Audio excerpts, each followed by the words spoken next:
gentlemen, let's get right into game 1. Business as usual for the Emperors and Punishers. Pakilala natin ang ating mga oponan real quick. On the side of the Emperors, it's Arbe on that Leomord. It's MB on the Granger. My boy Tan playing the Harith. Mr. V is the Rafaela. And of course, it's Cram on the Minotaur. For Suwa Execution Punishers, we have May as the Thumbs. Dian going for the Akai Chaknu with the Diggy. Pakbet is going to use the Esmeralda. And finally, Zapnu is for the Gushan. It's one thing to note, ang Punishers, wala silang traditional carry. Instead, they're gonna go here for the mid-range strategy. Syempre, they want Zapnu to go ahead and snowball. Of course, Chaknu known for being such a lethal tank. We've seen him jump in as a Minotaur. Paano pa kaya kung Esmeralda? So they are gonna go for this very, very violent and convicting gold take here. Pati sa baba. Looks like no one's occupying middle lane for now. Pati sa baba, nakuha na nga Punishers ang gold buff. So that's gonna lead to a 200 gold lead very quickly. But of course, the discipline from both sides of the team, sinushow nila ang respective minions from the top side and the bot side as well. Si Chakno medyo aggressive dun sa baba. But here we have May, medyo inaharas tong si MB. But with a low health thanks to the Rafaela, here's napagamit siya ng sprint to tower hug in that top side. Chill lang. Dian here and Zapnu to the rescue. Iwan niyo yung tropa namin dito. Offlaner yan si Dian, ha? Don't touch him.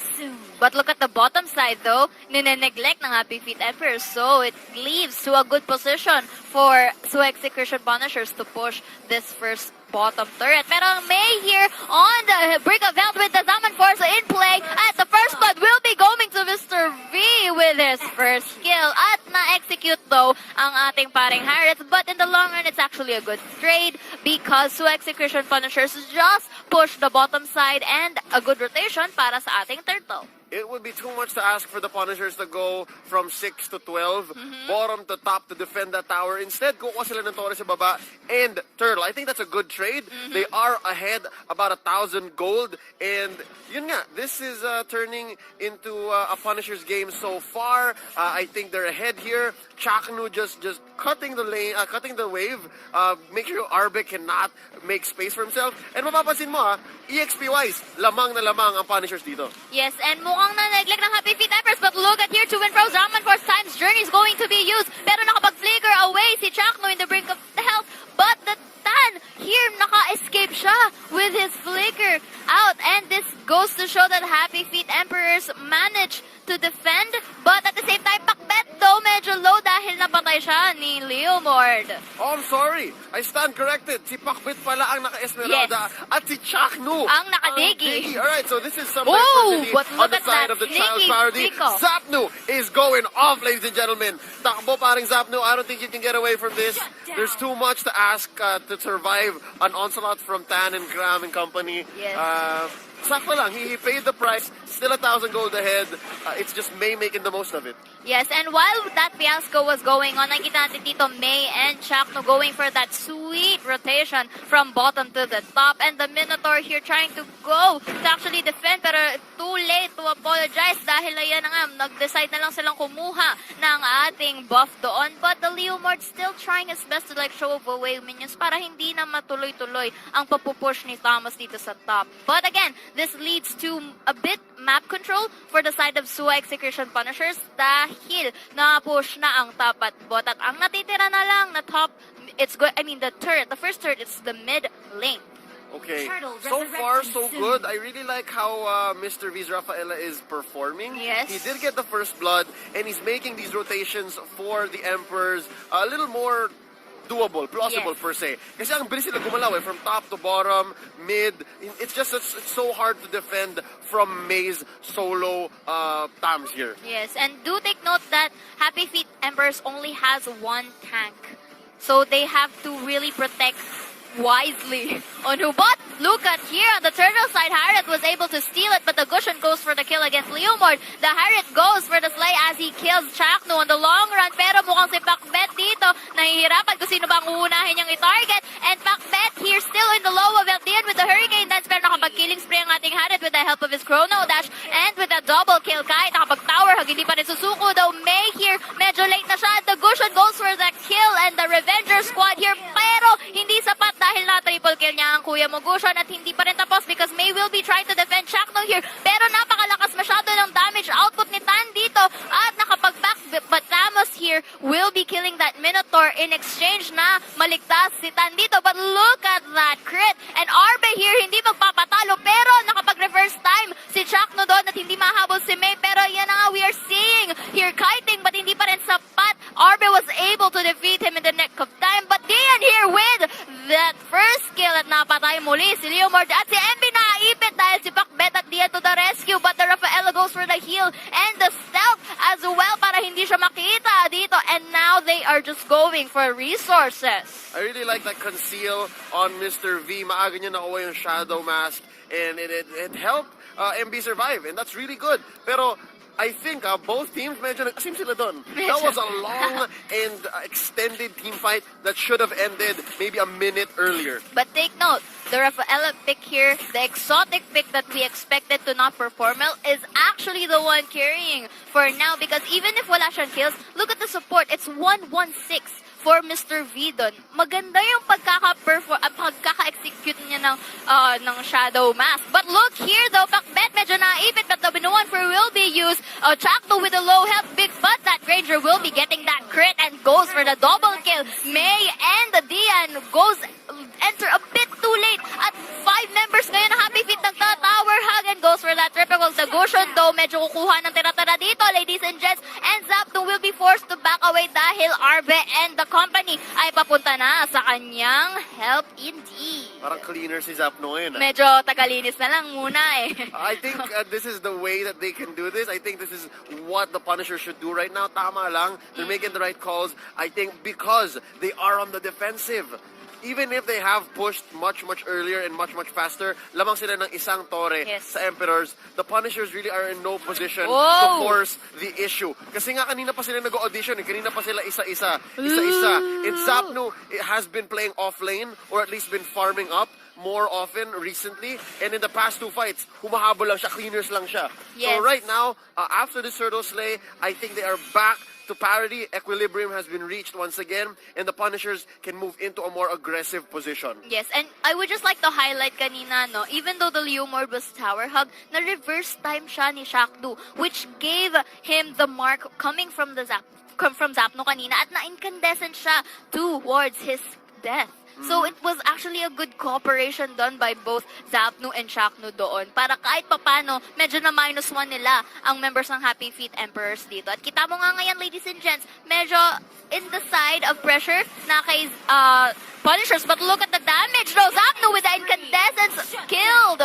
Granger, but of course in exchange Rafaela will be shutting down Z4PNU there dahil nag-tower hug. Pero the Minoan Fury is used, both are stunned and knocked up, but Dian with that Hurricane Dance at na-corner si Rafaela, and Esmeralda goes for the kill. Reverse time though, mag-use ni ating Diggy. CH4KNU has to go back with the low health. The Zaman Force and the Chrono Dash will be here trying to free hit Pakbet, but Pakbet though with the absorption of his shield namatay si Haret at hindi pa rin nagpatumpik, ladies and gents, because the Akai also manages to pick off Minotaur there at hindi na, wala nang choice si Leomord dito dahil low health, kahit low health siya, more members pa rin ng Punishers though, but Granger hindi natamaan si Diggy doon even though it was short on range by an inch. We've seen the Punishers do this before. Parati silang mahilig mag-counter-punch, haymaker, magpapabugbog sila ng konti, they'll trade lives for objectives. But right now, this is what I said, they're back into an offensive position. Z4PNU here just picking off Mr. V like it's nobody's business.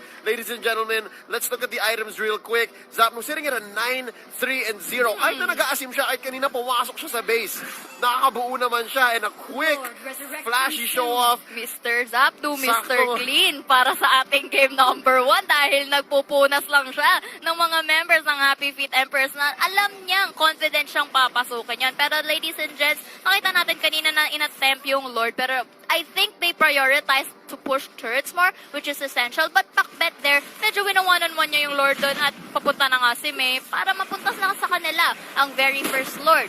This is quite the free Lord. There's not much the Emperors can do. It's only Cram and Mr. V just poking out. They're playing footies behind this bush. And of course, this Lord is gonna be coming up.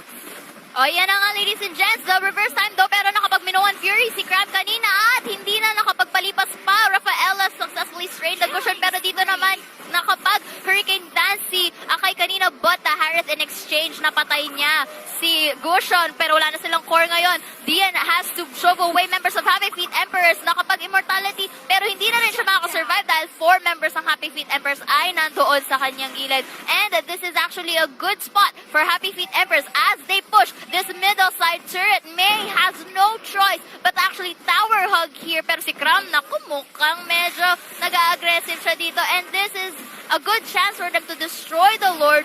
But this is also to buy time for EXECRATION Punishers. But, ayan na, it's too late. The reverse time is there. Cram, though, hindi siya nahuli ng Falling Star Moon ni Pakbet. At ayan na nga, Tan here, medyo tinatry niyang mag-back away because Pakbet's damage also stinks. But, the Lord here with an inch of health, hindi pa namatay. At ayan na nga, pinatay na nga nila. Ladies and gentlemen, the Punishers have made sure that the bottom lane has been pushed. So sakto, even if no one was defending, they still have equilibrium. It's still their wave. And of course, it's May who's going to be pushing that back. Zapno and the gang, they're putting pressure into mid and maybe trying to clean up top.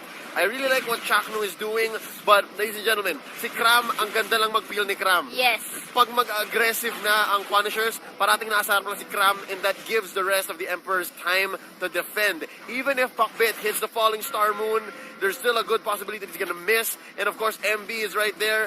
He is doing a lot of damage, and it's just right for Zapno to go ahead and dive in. Dian tried to go in with the Hurricane Dance, so para ma-corner si Kram at wala sila Minoan Fury. But ladies and gents, nakita natin dito medyo na low on health ang members ng Punishers. But Gushon successfully killed one from Happy Feet Emperors. Naka-double kill, pero in exchange, napatay siya ni Rafaela due to tower diving. Pero ngayon nakikita natin si RB going back. Pakbet though, hindi na siya umabot because he dive in too much doon sa base ng Happy Feet Emperors. But this is on the good side for Suha EXECRATION Punishers dahil kung makikita mo, push na ang outside turrets nila. Buhay pa si May. Diggy is just there standing by at mukhang pagka lumabas ang Happy Feet Emperors, magpa-provide lang ng vision tong Diggy eh.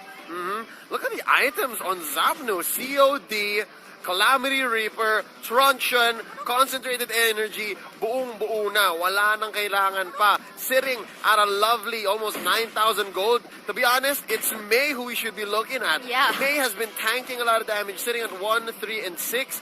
Pero yun nga, look at the top lane. Doon unang nabutas ang Emperors, and it's the work of May for the past maybe 10 minutes that's been pushing this. Yeah, although maganda nga yung nagiging exchange ng Happy Feet Emperors and Suha EXECRATION Punishers, the fact na medyo may objective priority pa rin ang Punishers, it only means that medyo in a pinch pa rin ang status ng Emperors. And we are seeing now, hindi na nila pinapaagaw though yung kanilang Sage Golem, but still, look at that Thomas and that Esmeralda there. Talagang nag-agaw din in exchange, and they're just waiting for the second Lord to spawn to give pressure with regards to pushing dito sa side ng Suha EXECRATION. Lord is up in about 30 seconds. Zapno just cleaning up the rest of their jungle so that they can go ahead and clean all the resources on the map. Ang ginagawa dito ng Punishers, chino-choke na nila ang Emperors. Because the rest of the waves are theirs, it's a red map as far as we're concerned. The Emperors, what they can do here is they can turtle up, protect the rest of the lanes that they have. That's the two, bottom and mid. At syempre, linisin nila yung top kasi parating may pressure yan eh. Kung magpilit sila ng laban sa Lord and mag-try sila mag-contest, there's a possibility that we go into a base race. Yes, meanwhile, we are seeing that the Lord has already spawned, but ngayon, ladies and gents, medyo hindi pa nila ganong inano. But Pakbet though is already starting up to kill the Lord there. And members ng Punishers, pinipressure lang. Thomas on the top side. Parang ayaw talaga palabasin si Leo Morton. Cram though, medyo checking on visuals dito. At ayan na nga, Dian has to go back with that first Minoan Fury coming by Cram. Pero si Dian lang ang nahuli. Chrono Dash and the Zaman Force Harriet. Pero wala siyang nakuha. But medyo messy ang nangyayari dito because Thomas has killed Rafaela. Wala na silang health regeneration. Falling Star Moon nakapag-tower dive with that confidence. And na-reverse time si Minotaur at na-slain ni Chakno dito. At dahil na-pick off ang 3 members ng Happy Feet Emperors, wala nang makakakontest ng second Lord for the hands of Punishers. This is a clean Lord take. Is the second Lord of the game. Libre-libre para sa Punishers. Meron pa silang ipapush na mid at bot. Ladies and gentlemen, it's just two members taking the Lord here. Ganito yung maganda eh. The lineup on the Punishers, they're able to go with 4 and 1, maybe 3 and 2 even. Yes. And they can fight, they can stall. And that's the reason Ooh, why they're na-reverse time able si Arbet, to though. take objectives even if they are trading. And ladies and gentlemen, Arbe bites the dust here. This is going to give some time for Zapno to just solo this tower. CH4KNU and May following up, ladies and gentlemen. Lord has been called down. He's going to be marching down top. Quick fight, engage in mid. Arena nga with the chrono dash into Zaman Force. Dian will be cornering up Graham right here para hindi siya makapag-minoan fear, pero it will be cancelled. Pakbet here absorbing more shields. Slaying that Rafaela Gushin goes for the kill against that Minotaur. And ayan na nga, ladies and gents, mukhang pa tapusin na ng Suwa Execution Punishers ang game number 1. Dinidistract lang nila to si MB, but Harriet goes for the kill. But game number 1 goes to Suwa Execution Punishers. It was quite the extended struggle. This game ended at 6.